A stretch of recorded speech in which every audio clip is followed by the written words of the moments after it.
लीजिए, पाई का मान होता है बच्चों क्या होता है 22/7, 22/7। ठीक है, तो 7 मल्टीप्लाई ऊपर चला जाएगा। ठीक है, और यह क्या आर आर आपको दे रखा है बच्चों, क्या दे रखा है 7 × 10⁻⁻11 दे रखा है।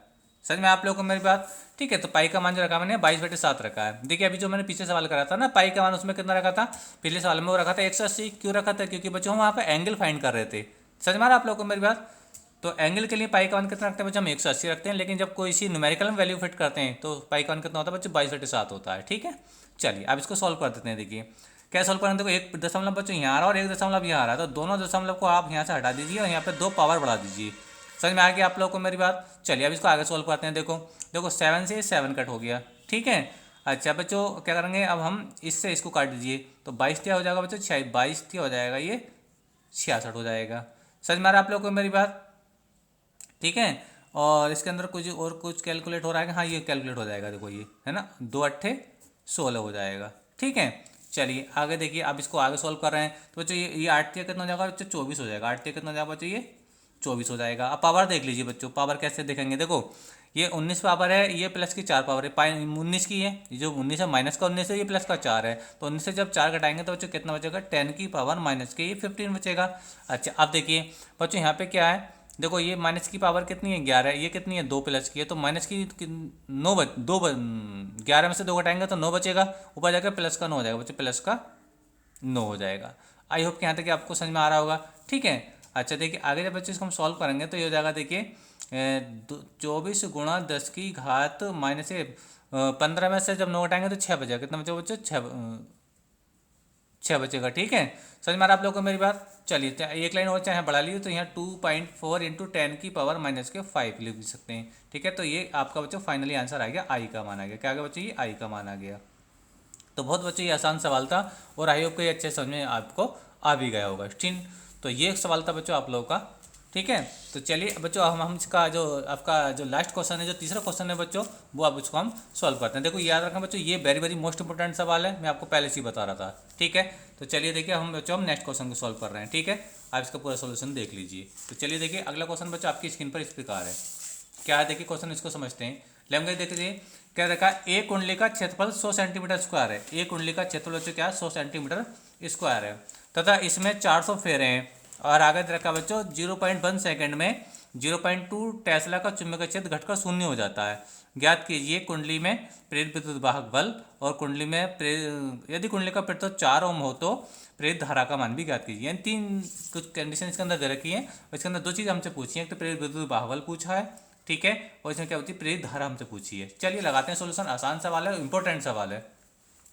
तो देखिए सोल्यूशन देखते हैं। स्टैंड सोल्यूशन में क्या दे रखा हम लोगों को, एक कुंडली का क्षेत्रफल को बच्चों हम एरिया को हम कैसे ए से लिखते हैं, और ये बच्चों 100 सेमी स्क्वायर दे रखा है। लेकिन बच्चों जब हम इसको मीटर में कन्वर्ट करेंगे तो बच्चों ये हो जाएगा 10 की पावर 100, तो ये रहेगा 10 की पावर 4 से हम क्या करेंगे, इसको मल्टीप्लाई करा देते हैं। समझ में आ रहा है आप लोगों को मेरी बात। यानी जब एरिया को हम मीटर में लेकर के आते हैं तो 10 की पावर -4 से हम मल्टीप्लाई कराते हैं दी हुई वैल्यू को। ठीक है, अभी मीटर में आ गया मीटर स्क्वायर, तो ऐसे 2 पावर खत्म हो जाएगी, तो ए वाला हो जाएगा बच्चा आपका 10 की पावर -2 मीटर स्क्वायर, ये एरिया रह गया। ठीक है, अच्छा फेरे कितने हैं, फेरों की संख्या को बच्चों हम एन से लिखते हैं। फेरों की संख्या को हम एन से, एन वाला कितना रखा बच्चों, 400 दे रखा है। ठीक है, अच्छा अब इसके अंदर जो समय दे रखा है वो 0.1 सेकंड दे रखा है। इसको हम बच्चों डेल्टा टी से लिखते हैं। डेल्टा टी आप लोगों को दे रखा है 0.1 सेकंड दे रखा है। ठीक है, अच्छा जो चुंबकीय क्षेत्र है बच्चों वो डेल्टा मतलब 0.1 सेकंड में 0.2 टेस्ला से घटकर कितना शून्य हो जाता है। यानी 2 कंडीशन आपको दे रखी है। B1 आपको दे रखा है बच्चों आपका 0.2 टेस्ला, और जो B2 आपको दे रखा है बच्चों कितना रखा है, शून्य दे रखा है। कितना होता है, शून्य हो जाता है। तो ऐसे डेल्टा V का मान निकाल सकते हैं। ठीक है, डेल्टा V का हम मान निकाल सकते हैं। वो कैसे निकालेंगे, ये निकालते हैं बच्चों B2 माइनस के V1 करके। समझ में आ रहा आप लोग को मेरी बात। तो देखिए B2 कितना आपका, B2 तो 0 है। ठीक है, और ये का B1 कितना 0.2 है। ठीक है, तो कुल मिलाकर जो डेल्टा V का जो वैल्यू आ रहा है बच्चों वो कितना आ रहा है, वो 0.2 आ रहा है। ठीक है, तो ये डेल्टा V का मान हम लोगों को मिल गया। ठीक है, अच्छा अब देखिए हम यहाँ पे लगाएंगे प्रेरित विद्युत बाहुल का फार्मूला क्या होता है। ठीक है, तो देखिए सूत्र क्या होता है, देखिए सूत्र बच्चों ये होता है, सूत्र होता है देखिए E बराबर होता है -n delta phi upon delta T होता है। ठीक है, तो देखिए आगे जब इसको हम कैलकुलेट करेंगे बच्चों तो माइनस ही आ जाएगा। इस n को देखो फाइव बराबर क्या होता है, वी होता है। देखो n को हम ऐसे रहने देंगे और डेल्टा भी ऐसे रहेगा। फाइव बराबर क्या होता है, वी होता है। क्या होता है बच्चों, वी होता है। क्योंकि बच्चों हम लोग को ये बात पता होती है कि जो फाइव होता है ना, फाइव मैं लिख देता हूँ, फाइव बराबर क्या होता है बच्चों, वो वी होता है, चुंबकीय फ्लक्स होता है। ठीक है, और अपॉन में क्या चल रहा है बच्चों आपका डेल्टा, ये टी चल रहा है। ठीक है, अच्छा अब यहाँ पे देखिए हम क्या करेंगे, इस ए को बाहर निकाल दीजिए। तो जब ए को बाहर निकालेंगे बच्चों तो ये हो जाएगा -n, ये चल रहा है, ए आ गया, तो ये डेल्टा इसके साथ लगा देंगे तो ये डेल्टा वी हो जाएगा, डेल्टा वी हो जाएगा, और अपॉन में क्या हो जाएगा, तो डेल्टा टी मिलेगा। समझ में आ रहा है आप लोगों को मेरी बात। ठीक है, चलिए आगे इसको आप सॉल्व कर देते हैं। देखिए -n ये आ गया, n का मान कितना था बच्चों, 400 था। कितना था, 400। ए का मान कितना था, 10 की पावर -2 था। ठीक है, ये आप स्क्रीन पर अभी आपने देखा। ठीक है, और डेल्टा वी का मान कितना बच्चों, ये है माइनस का 0.2, कितना 0.2 है, और अपॉन में डेल्टा टी, डेल्टा ये 0.1 है। ठीक है, अच्छा आगे देखिए बच्चों, यहाँ से माइनस ये बच्चों कट हो जाएगा, और माइनस माइनस बच्चों ये क्या बन जाएगा, प्लस बन जाएगा। क्या बन जाएगा, माइनस माइनस ये प्लस बन जाएगा। ठीक है, तो आगे देखिए, तो अब देखिए यहाँ से 2 पावर -2 है तो पावर 2 जीरो यहाँ से कट जाएंगे चाहिए। ठीक है, तो ये देखो पॉइंट भी कट गया, ये घात इस 0 से कट गई, तो 4 दूनी कितना आ गया बच्चों, 8 वोल्ट आ गया। कितना आ गया, ई बराबर आ गया बच्चों 8 वोल्ट आ गया। समझ मारा आप लोगों में। तो ये आपसे ये पहली वाली बात आपसे अंदर ये निकाल दी गई। ठीक है, अब दूसरी बात क्या पूछिए इसके अंदर बच्चों, प्रेरित धारा पूछिए, और जबकि प्रतिरोध कितना रखा है आपको, 4 दे रखा है। ठीक है, तो देखिए आपको जो प्रतिरोध दे रखा है, जो आर दे रखा है बच्चों, कितना रखा है, 4 ओम दे रखा है। ठीक है, तो धारा हम कैसे निकालते हैं, धारा होती है बच्चों आपका बी अपॉन आर, तो यहाँ लगाएंगे ई अपॉन आर, यानी प्रेरित विद्युत वाहक बल अपॉन आर। तो ये कितना दे रखा है बच्चों आपको, 8 आया था, ये कितना आपका 4 दे रखा है। ठीक है। तो 4 दूनी कितना हो जाएगा, 8 हो जाएगा। तो आई और आई कितना हो जाएगा बच्चों, ये आपका 2 एम्पियर का करंट आ जाएगा। कितना आएगा बच्चों, 2 एम्पियर का करंट आ जाएगा। ठीक है, तो आई होप बच्चों अच्छे समझ में आ गया होगा स्टैंड। ठीक है, तो ये दो न्यूमेरिकल थे बच्चों जो आपके बोर्ड एग्जाम के लिए बच्चों वेरी वेरी मोस्ट इंपॉर्टेंट थे। आई होप कि आपको तीनों न्यूमेरिकल अच्छे से क्लियर हुए होंगे। तो वीडियो लेक्चर कैसा लगा कमेंट करके जरूर बताइए। चैनल पर नए हैं तो चैनल को सब्सक्राइब कर लीजिए, और इस प्रकार के बच्चों सभी इंपॉर्टेंट क्वेश्चन का वीडियो पाने के लिए हमारे वीडियो को जरूर सब्सक्राइब करें। Thank you, best of luck.